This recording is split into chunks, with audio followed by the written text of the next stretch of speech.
When installing baseboards, it's important to locate the studs in the wall. A stud is the vertical framing behind the drywall. I use this Hanson stud finder magnet.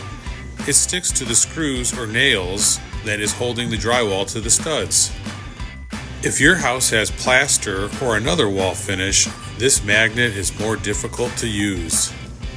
They also sell these electronic jobs, but I'm not a fan of them because they require batteries. I put some painter's tape on the backside so I don't scratch up the wall.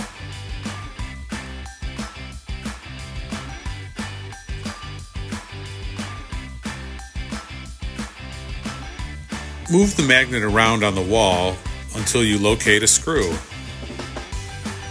I recommend using additional magnets to find the other studs, but you could just use one magnet to find several screws throughout the wall. I normally just nail the top of the baseboard.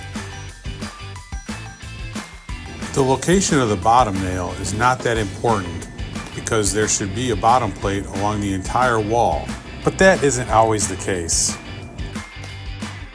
Here I will be installing shoe molding, so I will nail through the shoe molding and the baseboard after I install it, saving a couple pennies on nails.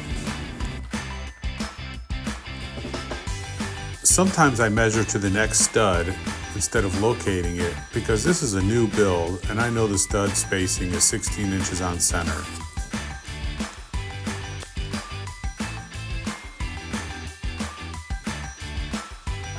If you'd like to learn more about baseboard installation, go ahead and click on this video. And don't forget to like and subscribe. Thanks for watching.